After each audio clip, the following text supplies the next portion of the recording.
Bonjour belle déesse. Dans cette nouvelle vidéo, je vais te partager 5 bonnes raisons d'utiliser les oracles dans ta pratique de thérapeute ou d'accompagnante. Et je vais également t'expliquer comment les utiliser. Alors pourquoi utiliser les oracles en thérapie? La première bonne raison, ça va être pour te relier à ton intuition. Quand on est thérapeute, on peut vraiment œuvrer, accompagner avec le mental, en faisant des liens, en analysant. Et ça, moi, je l'ai beaucoup fait parce que pendant toutes les premières années de ma pratique, j'étais psychanalyste et c'est pas inintéressant. Mais très sincèrement, la plupart du temps, moi, j'ai observé que l'intuition était bien, bien plus pertinente que l'analyse. Et utiliser un jeu d'oracle, ça permet vraiment de convier, d'inviter l'intuition dans dans tes accompagnements. Et c'est une façon de laisser s'exprimer la part de toi qui est la plus sage. Deuxième bonne raison, ça va être pour laisser émerger des synchronicités. Si tu utilises déjà les cartes dans ta pratique ou peut-être à titre personnel, tu as peut-être remarqué à quel point les messages que l'on tire sont juste ajustés, pertinents et qu'ils arrivent pile au bon moment, un peu comme une aiguille d'acupuncture qui intervient avec précision juste là où il y a besoin. Donc, utiliser un oracle, c'est vraiment ouvrir un espace pour que se manifestent les synchronicités, ces espèces de hasards bienheureux, hein, tels que les a décrits Carl Gustav Jung, et mettre cette énergie au service de ton consultant qui va pouvoir recevoir les messages qu'il a besoin d'entendre quand il est prêt à les entendre. La troisième bonne raison d'utiliser les oracles en thérapie, c'est que c'est une façon de t'appuyer sur des symboles. Parce que les symboles sont particulièrement puissants dans l'espace thérapeutique et ils vont là aussi permettre de court-circuiter le mental. Le langage de l'inconscient, c'est un langage symbolique. Donc, quand on tire une carte qui est chargée de symboles, comme par exemple cette carte de l'oracle des fleurs d'Aphrodite avec le lotus, le cosmos, les étoiles, il n'y a pas besoin de sous-titres. L'âme comprend directement de quoi il s'agit. Et donc, en utilisant les oracles, tu vas directement pouvoir t'adresser aux profondeurs de l'être de celui qui vient te consulter, à son moi supérieur ou à son âme. Et à partir de cet endroit-là, ton consultant va pouvoir faire des liens vraiment profonds avec son histoire et lui donner du sens. La quatrième bonne raison, c'est pour provoquer des prises de conscience. Je ne sais pas si tu as remarqué, mais les cartes sont vraiment très impactantes. Et un aura qui va permettre de recevoir un message fort, marquant. Une carte peut vraiment être perçue comme un phare dans la nuit qui va guider ton consultant pour se frayer un chemin vers la lumière. Je cherche une carte pour te montrer ça, mais par exemple, tu vois, ça c'est une carte forte, c'est une carte de l'oracle des fleurs d'Aphrodite. C'est pas une carte positive, mais quelquefois on a besoin de tirer des cartes comme ça pour réaliser, pour faire des prises de conscience, pour se dire là, par exemple, là je suis en train de m'effondrer, je le vois, la carte me le raconte, non pas avec des mots, mais avec des images. Ou alors prendre conscience que ah bien là, c'est mon cœur qui me fait mal. Je me voilais la face, mais je me sens trahie, par exemple. Il y a des cartes plus douces, évidemment, dans l'oracle, mais là, je te donne les plus marquantes. Et quelquefois, ça peut être un véritable électrochoc et ça permet au consultant de reconnaître ce qu'il est en train de vivre.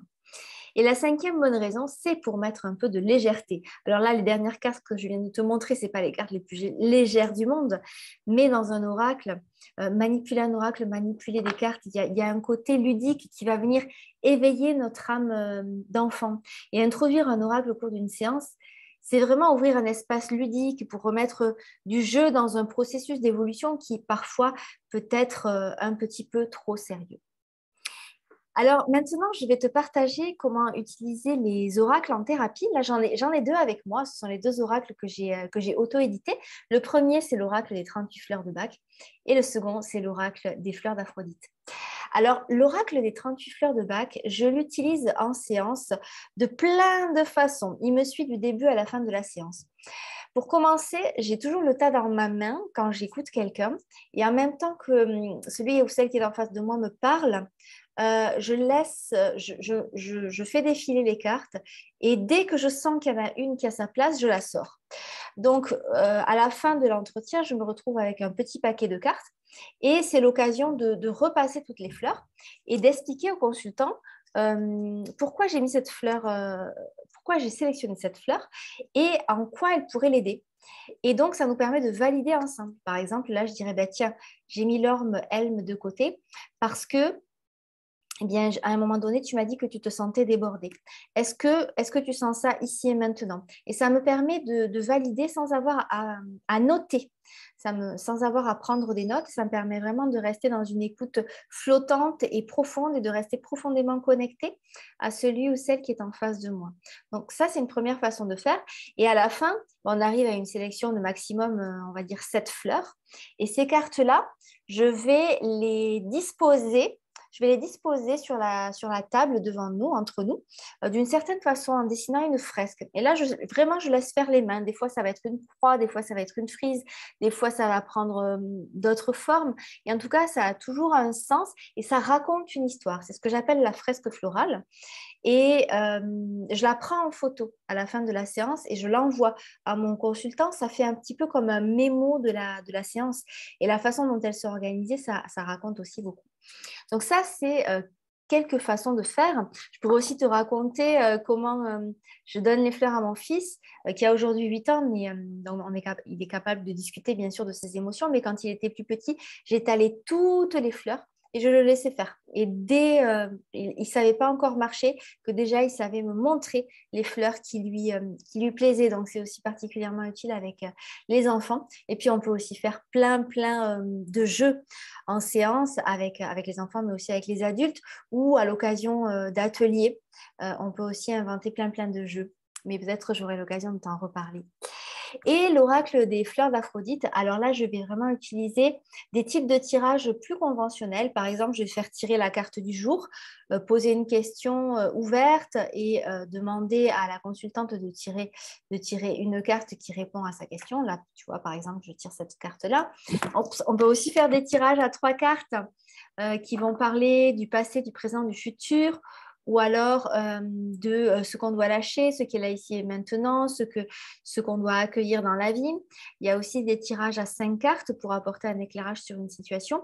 Et j'aime particulièrement les tirages à 7 cartes, ce que j'appelle le tirage des 7 déesses, qui permet de donner la parole à chacune des parts de notre consultante, puisqu'on peut avoir cette grille de lecture-là que chaque femme abrite 7 archétypes, chacune correspondant à une déesse grecque, et les conflits intérieurs naissent souvent de parts de nous qui sont en conflit. Et ce tirage, il permet vraiment de mettre en lumière les parts de nous qui se font la guerre et qui sont source d'inconfort et d'expliciter, de symboliser et de trouver des solutions, justement. Voilà, donc voilà un petit aperçu de la façon dont j'utilise les oracles en thérapie. Si ça t'intéresse d'utiliser l'oracle des fleurs d'Aphrodite, sache que c'est vraiment un oracle de guérison qui est particulièrement adapté si tu reçois des femmes qui ont subi des blessures de l'intime, notamment des abus, des agressions, comme c'est malheureusement très souvent le cas. C'est vraiment un oracle qui va montrer la voie de la guérison par le corps parce que j'ai observé, et j'ai eu le temps de l'observer en tant que psychanalyste, hein, que ces blessures-là ne se guérissent pas par l'analyse et par la tête. Elles se guérissent vraiment par le corps et par une forme de connexion au divin et en particulier à l'énergie d'Aphrodite ou d'autres énergies qui sont porteuses de messages qui soutiennent énormément. Donc voilà ce que je voulais te dire à propos de la façon dont tu peux utiliser les oracles en thérapie et que je voulais aussi te partager ces 2 oracles qui me tiennent à cœur, qui sont vraiment les 2 que j'utilise le plus et qui en plus voilà, ont exactement le même format, donc tu peux tout à fait les utiliser ensemble. Si ça t'intéresse de te procurer l'un ou l'autre, je te mets le lien juste en dessous de cette vidéo et je te dis à bientôt pour de nouveaux partages.